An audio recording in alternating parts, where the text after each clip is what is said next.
Hey everyone, Mike Extra Cheese here, and we've got a video for you today. We're going to be talking all about baseball card collecting. Baseball card collecting is something near and dear to my heart. Has been since I was a youngster, 6, 7 years old. I'm going to start at the beginning and take you up to now.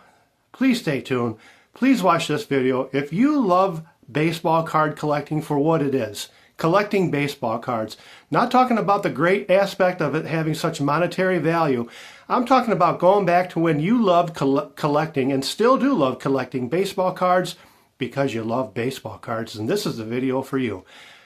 Please, let's go through this and look at it together. I'm excited. This is my passion. Mike Extra Cheese channel. Let's get rolling.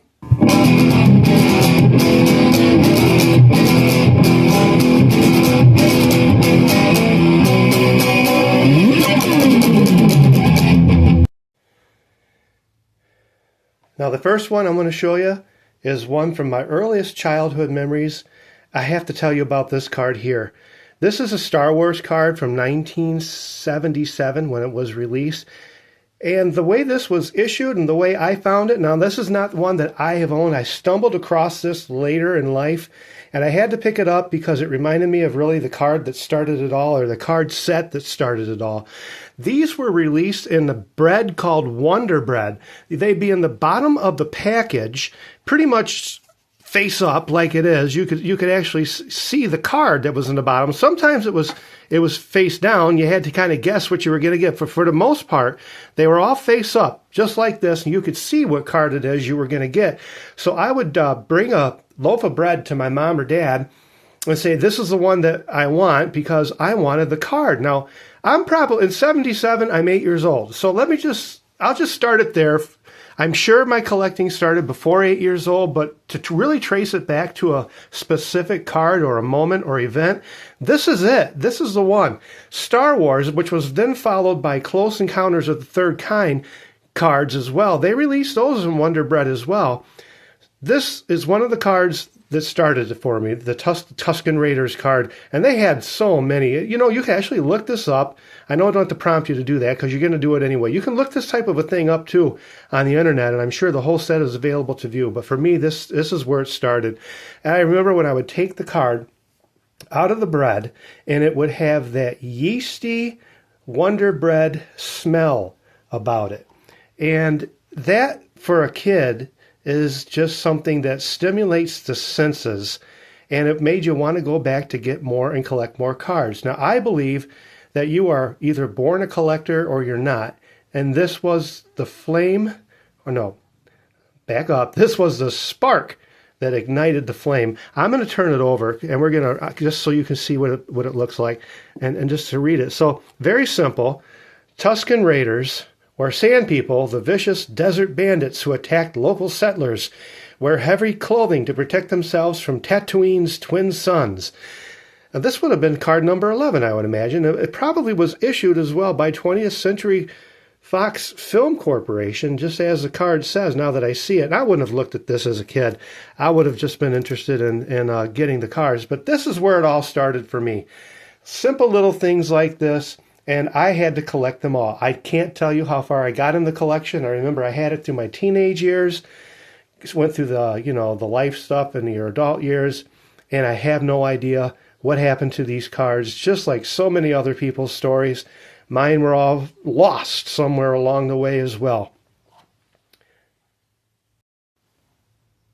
So I'm going to stay behind the camera for a lot of this video, because really the stars of this video are the cards. I'm not going to spend a lot of time on showing you or telling you more or less about the value of the cards. If you're already a collector, you pretty much already have these cards, or you've got 10s. These are mint 9s.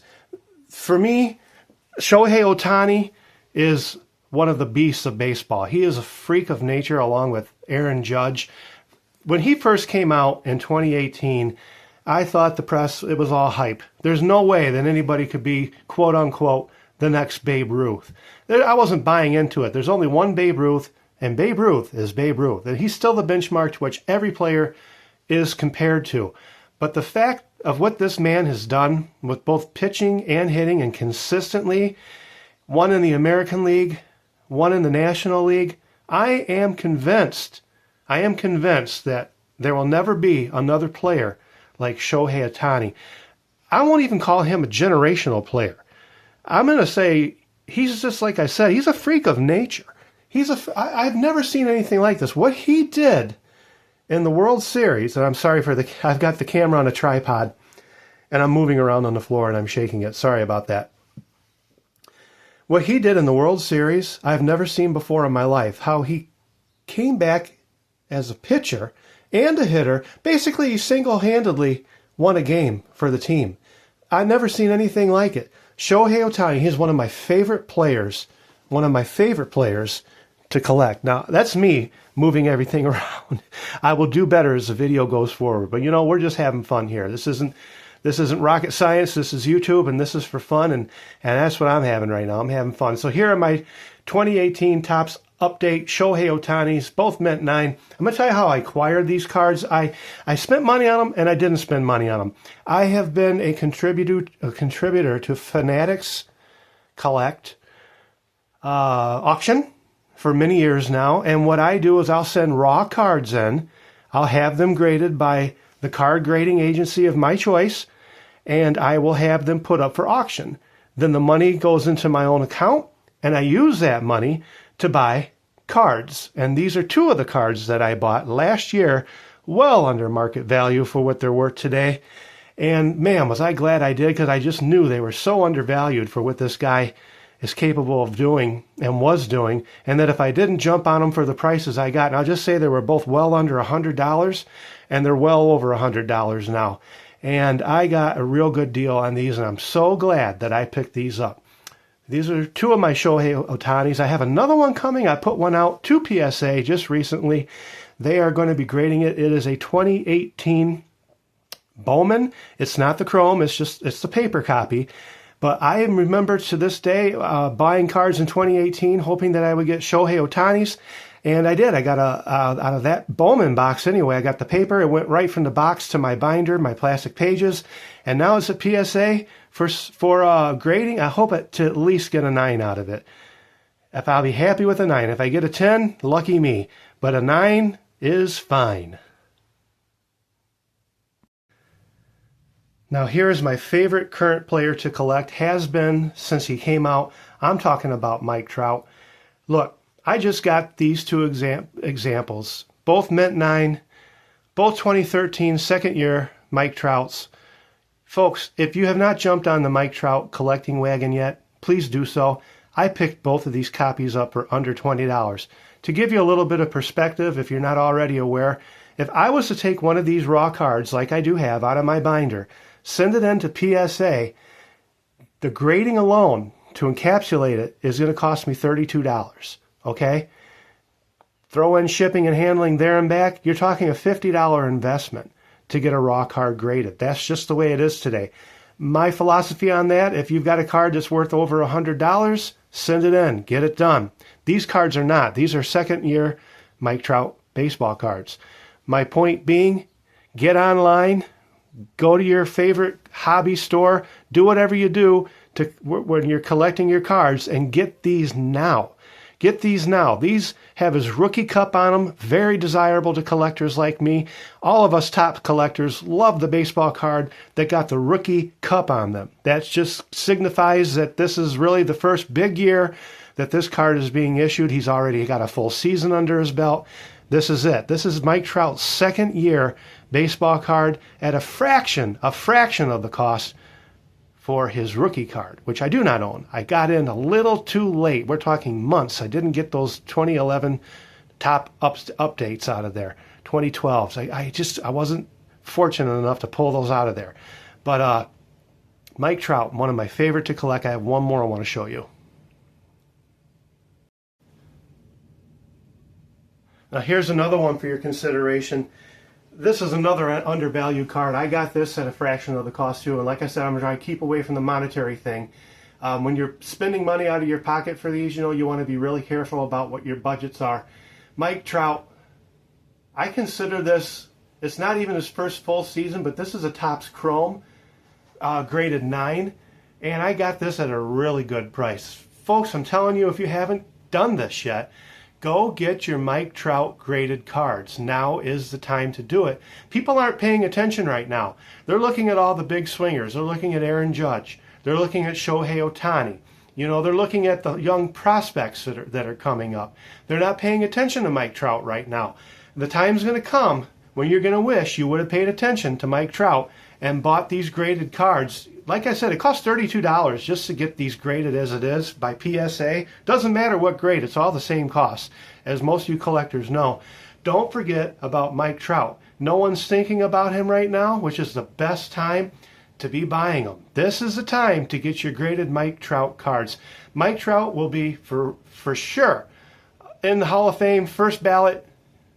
That's it. I don't know how many first place votes this guy's going to get, but he's going to get a bundle of them. There's no player like Mike Trout. I know we're all looking at Shohei, we're all looking at Judge. Don't forget about this guy, because before any of it, Mike Trout was the face of baseball for years. And you all know that. You know I'm talking the truth. Mike Trout is it. He's a generational player. And I might be underestimating it, even saying that, a generational player.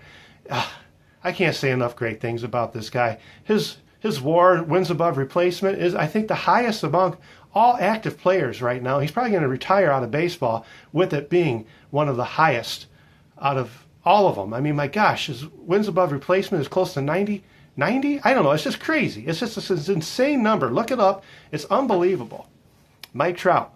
I love this card. I love that I got it at a great price. A chrome during his rookie campaign. Let's look at the back. Let me just turn this over. This is what I'm talking about. For maybe some of you who are really trying to get into this but not quite into card collecting. If you see, I'm sorry for the shaking, 2011, these stats, he doesn't have a full season. He only had 123 at-bats.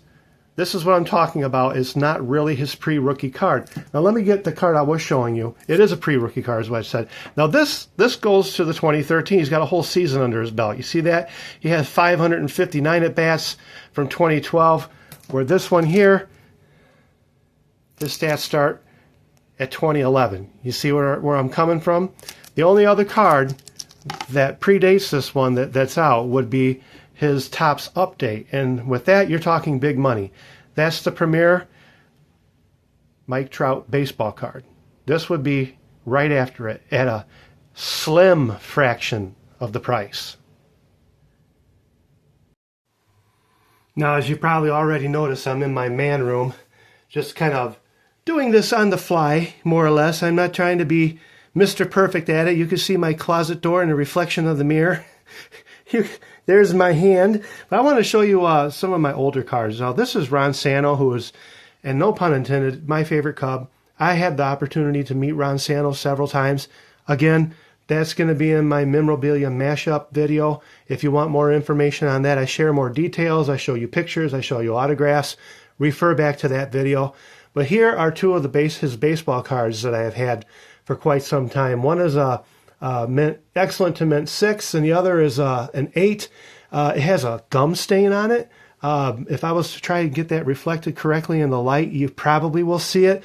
It's so unnoticeable as far as the quality and presentability of the card. You're looking at this card straight on now. You cannot see the gum stain. It is on there. You got to get it in the right light. The gum stain is from 1968. So, yeah, they sold gum. A piece of gum was pressed up against it, and yeah, it got a gum stain on it. You know, that's baseball cards. That's what used to happen. But those are some of my favorite graded Ron Santo cards. I think they look most excellent. I just wanted to show that to you. I want to grab out some cards now that aren't graded and see what you think. Now, I want to show you the card that starts off all baseball cards. It all starts with 1952 Topps. This is card number 1 of that set that I'm talking about, Andy Pafko. Now, here's the thing. I realize it has paper loss. You want to know why I love this card? Because somebody loved this card. That has paper loss on it, most likely because there was some kid at some point that had taped it to something. Maybe he taped it to his wall. Maybe he taped it to a scrapboard. But that's why I had to have this card. Not only is it card number 1 that starts off every Topps baseball set, but this card was loved. This card was cherished by some youngster back in the 50s. They had no idea what he had. If this card is in gem mint great condition, I'm going to show you the back too, because the back's really clean. You see how clean that is? That is just, I love it.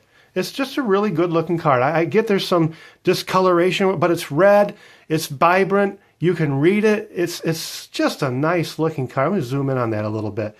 This is a nice baseball card. I didn't spend buku money. In fact, I've had this card for so long. I don't even know how long I've had this card for anymore. But I got this card because I knew as a collector that this was the very first Topps baseball card. And I get they did the red backs. I understand all that. I understand that Topps did all this and that. But this is when it started to happen for the Topps baseball card company, and they haven't stopped since then. Since 1952, this is an original baseball card from 1952, card number 1, Andy Pafko. I had to have this card. I understand that it's got some paper loss to it. So what? Somebody's got to have this and take care of it and like it, and it just happened to fall into my hands, and I like it quite a bit. Here's a couple other 1952 Topps that I have. I just love the color of these cards. These cards are clean. They're nice. They're nice looking cards.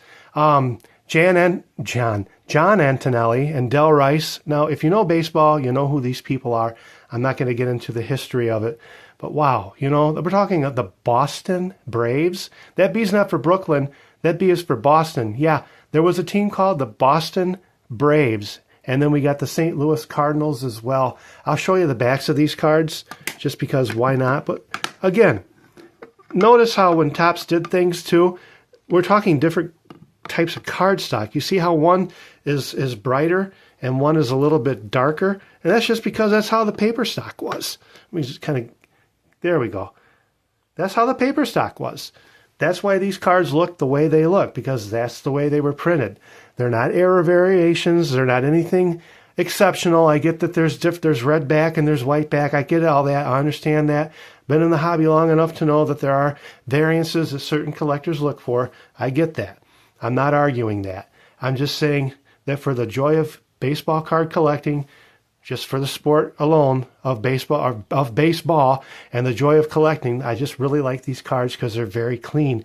And again, I got them at an auction. Couldn't tell you what I paid for them. It was affordable. I just put them in acrylic right away, and into my box they went. Here's another one. Another really nice, clean example of a 1952 Topps. These are not high numbers, so these are not like the ultra valuable ones that were not released as often. How do I explain this? So by the time they got to the 3rd series, 4th series, however many series there were that were printed, these baseball cards, people had lost interest. And if you can believe it, Topps destroyed a great number of their baseball cards. They just dumped them into the bottom of the river off there in New York somewhere. Some of you know the story better than I do. Off the top of my head, I can't remember the particulars, but they destroyed them. They said, well, they're in a warehouse. They've been sitting there for years. We need to make more room. And they dumped them off of a boat. They dumped them off of a boat into the water. And they had Mickey Mantle rookies in them. You better believe it. Oh my gosh, can you imagine? Oh, I just can't imagine that. Here's some more that I don't have in acrylics, but these are more examples of 1952 Topps baseball cards. I'm just going to put them out. I got these at auction as well. And I just keep them in just like they are, just kind of all nice and clean. And, it's nice to know that you got a piece of history. As a sports card collector, you got to have some 1952 Topps baseball. It's the set that started it all off. Yeah, it's a must-have. Oh, one more card that I see that I forgot to show you. There's a Ron Santo. There's his rookie card right there. Stay up there, Ronnie. Yeah, there's a Ron Santo rookie. I got this a while ago, too. As time goes by, I really forget how I acquired these cards. I don't remember all the particulars about it, but there's your Ron Santo rookie right there. I've pretty much got about every Ron Santo that was manufactured. I think that there was a time in my life that I went after. I wanted to have every Ron Santo that there was. And at that time, I have the ability to do so. Let me see. Let me see. Let me see. I don't think I'm going to tell you the story. Let me see if I've got some of them. Oh, I've got to show you this one. I forget I got these cards until I do this. Now, this isn't in the best condition, but here's a 1957 Willie Mays, and he needed a home, and I know he's not in the best condition. He's got some creases on him and stuff, but look who he played for. Do you see the name of the team? The New York Giants. Yes, the New York Giants at the Polo Grounds. Yeah, before he moved over to San Francisco. Willie Mays, New York Giants. It was his last issued baseball card. You can see it's got some surface damage to it, some wrinkles. Who cares? It's Willie freaking Mays. Am I right? Am I right? It's Willie Mays. You're darn right I want this baseball card. Look at, the back's really nice. I like the back. The back is clean. You can read it. It's legible. It doesn't show the creasing like the front of it does.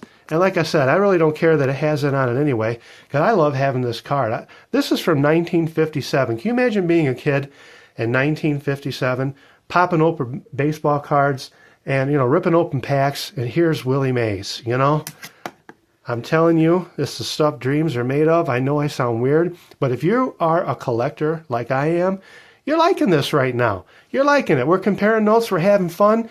If you were here with me right now, we'd probably be talking about trading. And that's the fun thing about this hobby as well. You know what? I've talked long enough. I've got more than enough footage for this video. I'm going to leave this right here. Focus on Willie Mays, the Say Hey Kid. I'm currently reading a book. I'm just going to show you. I'm going to back out on you, Willie.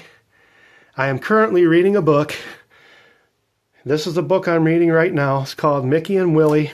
This is the third time I've read this book. I haven't read it in a while. Highly recommend this book. Talks about Mantle and Mays, the parallel lives of baseball's golden age.